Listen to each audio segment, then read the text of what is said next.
Welcome to The Leftovers, brought to you by Flashfood. See, I knew I'm going to need to do this more than once. All right. This is where it gets fun, Danielle. You just get to Yeah, see me struggle here and I'm there. just admiring your haircut. Welcome to The Leftovers, brought to you by Flashfood.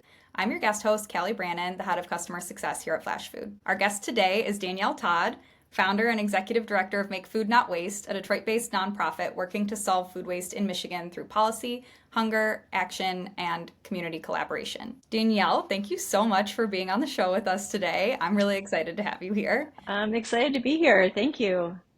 To get us started, can you talk a little bit about your journey of founding Make Food Not Waste? I came to Make Food Not Waste, started it in 2017, really after having a kind of a midlife crisis of realizing that I wanted to use my career to do something about climate and wasn't sure what that something would be. And then I discovered the issue of food waste reduction, which, as you know, is the best solution to climate change. And I've just thrown myself into it for the past 8 years or so.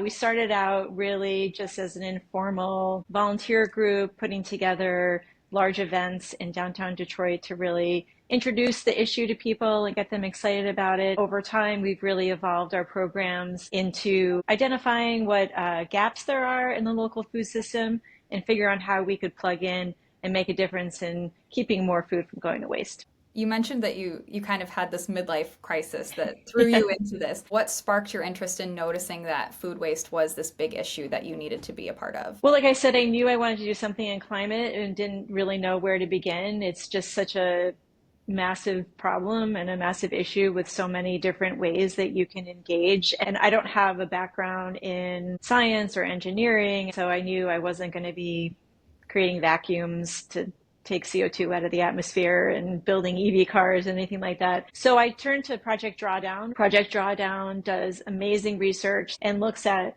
what the best solutions to climate change are and evaluate them and to help guide people in figuring out where they should put their energy, where they should put their capital. At the time, food waste reduction was number 3 on the list. It is now number 1, but it was behind refrigerant coolants and windmills. And I was like, I don't know how to do anything about that. But food waste reduction was number 3. And I thought, oh my gosh, I love food. I love to eat. I love food. I really had no idea at the time that how connected food is with climate related issues, and just started learning more and more about it. Then turned to ReFed, which is another great resource. And ReFed will point out that our homes are the biggest source of food waste in the food system. So I figured I would start there and just do what I could to help get home cooks and residents really thinking about the issue. It just kind of took off from there. I had a similar experience where it just kind of fell upon me that I noticed that food waste was just this big, massive issue that wasn't talked about. And what are you doing now after 8 years of being incorporated that is going to make the biggest impact in 2025? We really approach food waste reduction now in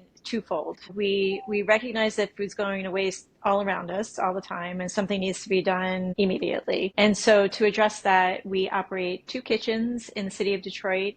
We take in surplus food. Our team of professional chefs turn that food around, get that back out to the community in the form of these amazing, high quality, delicious, incredible community meals. We recognize, of course, that's never going to create long-term change. That's just dealing with what's in front of us right at this minute. So we also are working towards long-term systems change through our Every Bit Counts campaign. And basically what Every Bit Counts argues is that the top 15 most populated cities in Southeast Michigan account for roughly half of the food waste in the entire state. And so as the state has a goal of cutting food waste in half, same goal that the federal government has, the United Nations sustainable goals are, but you think, well, that's pretty big. How are we going to get there? 2030 is only 5 years away. We suppose that in really taking our energy and our focus on those 15 cities, doing whatever we can to prevent as much food from going to waste there, making sure that restaurants are donating as much as they can, and then everything that's left that is composted or somehow processed, that we can effectively reach that goal for the whole state of Michigan. So we're working pretty systematically to go kind of city by city. It's ambitious, but it's methodical. So We just need to kind of one foot in front of the other, and before we know it, it'll be 2030. We'll have solved the problem and move on to something else. How do you eat an elephant one bite at a time? Exactly. That's what it sounds like to me. You're taking this almost holistic approach where you're working with restaurants, you're working with the city governments, and that's something that we've learned at Flash Food too, that it's the importance of the public sector, the private sector, the nonprofit sector all working in collaboration. It sounds like that's something that Make Food Not Waste is particularly good at orchestrating. Is it something that you've always known how to do, or did that evolve naturally as you looked to grow your impact? Yeah, I suppose looking back on how we first started, we've always been collaborative is sort of an overused word, but it's impossible for one organization, one person, one group to do everything. The situation is so complicated. There's so many different facets to it. We don't have one person in charge of the food system. Why would we have one person in charge of food waste reduction? We've always approached it as really understanding where our skills were and then partnering and bringing in other people who had different skill sets and different strengths.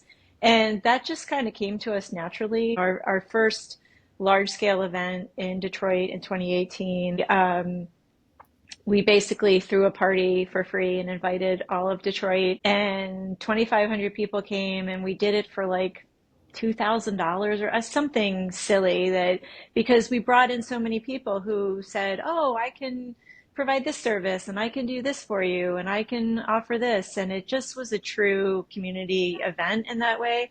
And that spirit really lives on with us today. So we don't try to do everything on our own. And we recognize that there are so many reasons why food goes to waste, and you need to address every one of them. And you need to address the whole wasted food scale, the EPA wasted food scale. So we do what we can, and what we can't do, we work with people who can do it. And then if there's no one that can do it, we try to prop someone new up to fill that. I have to say, I remember that 2018 event, and it was amazing. It was Knowing that it amazing. was all done for, like you said, $2,000 is Yeah, blowing my mind right now. I had no I idea. know. It I was know. such a fabulous event. What have you found works best to get people interested in food waste reduction? You just mentioned the big event that you put on that I think a lot Hmm. of people that might not have known about it Hmm. getting exposed to it for the first time. What else have you found, or is that really the main piece? I mean, it's such a cool issue. How could you not be excited about it? I kid, but I don't. I think the fact that Make Food Not Waste, all of us are just so excited about this issue, and we know how meaningful it is and that it actually works. You know, there's so many times where we're given kind of climate to-dos and you think, does it really make a difference? Well, this really does. You know that every time you keep a pound of food out of your garbage, you're keeping roughly a pound of methane out of the atmosphere. That's pretty impactful. So you can feel really good about it. You don't need to wonder, is this reusable bag? How many times do I need to reuse it before it is a wash of how much went into making it? It's just so straightforward. It's easy to do, and it actually saves you money. I mean, flash food is a perfect example of how you can save money, but even just eating everything that you purchase saves you money. The average Michigander spends $759 on food that they don't eat. That's pre-inflation numbers. And in a time where everything is so expensive and our budgets are tight, to be able to save that money with not a lot of effort goes a long way. So when we talk to people, we tell them about that. We show them how this makes a difference, how easy it is to do. And they're like, okay, well, yeah, maybe I'll think twice about it, about throwing some leftover away before I eat it, or buying too many bananas when I know I'm only going to eat two, don't buy the whole bunch, that kind of stuff. And it's actually working. You know, people are coming along, and we don't really get a lot of resistance. It sounds like it's something tangible, right? It is. It's Hmm. so much easier to say, okay, I'm not going to throw this away and instead I'm going to eat it because who doesn't like Hmm. eating anyway? Hmm. Um, Rather than like, okay, I can't drive to work anymore and I'm going to Right. walk to work every Right. single day for the rest of my life. It sounds like a little bit more of a Exactly. task. You're not giving anything up Right. by doing this. I love that. You were talking about the way that you're collaborating with all of the 15 main cities in Michigan that make up 50% of the food waste in Michigan, Close to 50%. Yeah. close to 50%. Mhm. I'd love to hear why you think that Michigan is ahead of the curve in this specific piece of climate action. It seems like you are really leading the charge, having identified these 15 cities already. It doesn't seem like every state is at the same stage that Michigan is right now. So why do you think that is, and how can other states get involved? There are so many people around the country that are doing great work and really trying to come at this in different ways and trying different angles. We're just trying this in a different way. Our, I guess, theory of change is if you're going to transform something, you need to truly transform it by working with all the food waste generators in a specific area, and it's really about culture change. If you're trying to change culture, you have to apply certain frameworks, such as you need to make sure people are excited to do it. And then once you've gotten them excited, then you need to make sure that they know how to do it. And then you need to make sure they're able to do it. So putting all those pieces in place is really important, whether it's residents, businesses, school, offices, caterers, institutions, anywhere where people are eating and they're producing this extra food at the end. You need to be working with all of them. And I think a lot of times what happens is that people try to go broad and not necessarily deep. And we're trying to see if this works, that instead to go deep. Others might say, well, we're only going to work on schools, or we're only going to work on getting restaurants to donate food, one solution. We're really all in on composting, and you need all of those. But then you need someone to knit it all together and kind of push all of those solutions together at the same time. This approach I haven't seen yet in other parts of the country. Certainly there are states that are ahead of Michigan in terms of banning organics from landfills. Here we ban yard waste in our landfills, but we don't ban food in our landfills. And there are many states now that are banning food in landfills, particularly if you're generating a certain volume every week. So we're not quite there yet, but the analysis shows that a ban alone isn't enough. Like laws aren't enough, just like education isn't enough. You need all of those working in concert to make that change happen, and that's what we're putting forward. We all only have until 2030. That's our timer. We'll see when we get to the end whose approach was worked best. I might be partial, but I think it's going to be ours, Michigan's. You did bring up landfills a little bit. And can you speak a little bit about the landfill policies that you're working on right now? The landfills are a little tricky right now in Michigan. We have a surcharge basically that goes on with landfills, where there's a fee that the landfills will charge someone that comes to bring garbage and waste to the landfill, and that's called the tipping fee. So every time you tip your truck into the landfill, you have to pay this fee.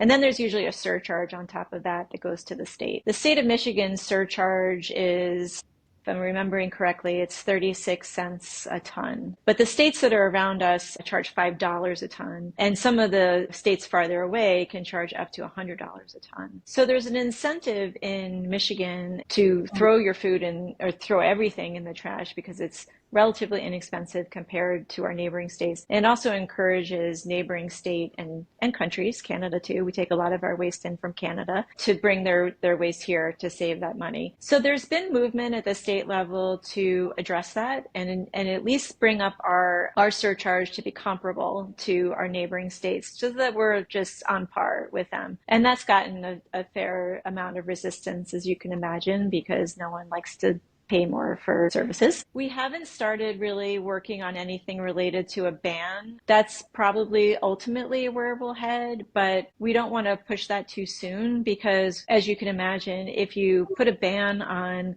food going to landfills and you don't have the infrastructure available for people to be able to follow through on that, then you get people throwing their waste in places they shouldn't, or you have to make exemptions for people because they don't have the ability to do it. You have to build the infrastructure at the same time that you're getting ready for that ban. So that's probably a longer term goal, but I see that in our future.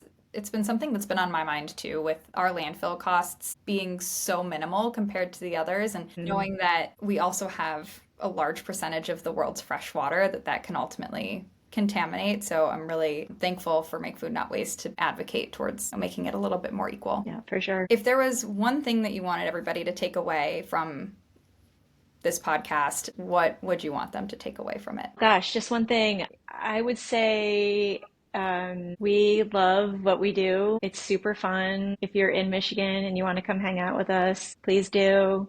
It's a great time. If you want to talk about food waste reduction, call me. It's my favorite thing to talk about. So happy to nerd out on anyone who wants to learn more. We're really here for the community. We're a nonprofit. We're a public entity. We're here for the public. So come say hi, come visit, talk to us, let us know what you think. I can attest it is very fun. Yeah. All right, a few closing questions. Knowing that the podcast is called The Leftovers, what is the metaphorical leftover in work that you've accomplished? Would you eat it now or throw it out? Always eat it. I mean, never a question. If there's anything that we haven't gotten to yet, we will get there. Absolutely. Never throw it out. I am not willing to give it up completely, even though as the years go by, I am encouraged to do so. But I still feel like there's a way to take the spent grain from breweries and turn it into something useful that's not animal feed.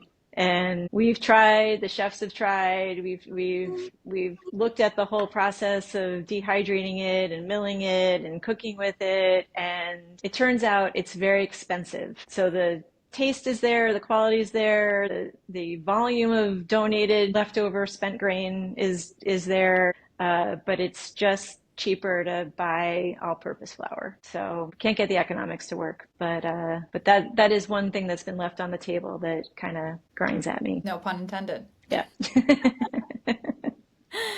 All right, and our last question for you. What's the leftover that's currently sitting in your fridge right now? Eat it or throw it away? We currently have some leftover birthday cake from my sister-in-law's birthday a couple days ago, and my husband and I are kind of staring each other down of who's going to be the one to eat it, given that it's January and we have to get back to eating right. So who's going to blink first and eat it? But someone will. Someone will eventually get through that birthday cake. Worst case scenario, you freeze it, right? Freeze it for February. Yes, there you go. I like your spirit. Great. Well, thank you so much for being on with us, Danielle. It was great getting to talk to you and hear more about Make Food Not Waste, and we really Thank you. appreciate being on the podcast. Thanks a lot. It was great talking with you.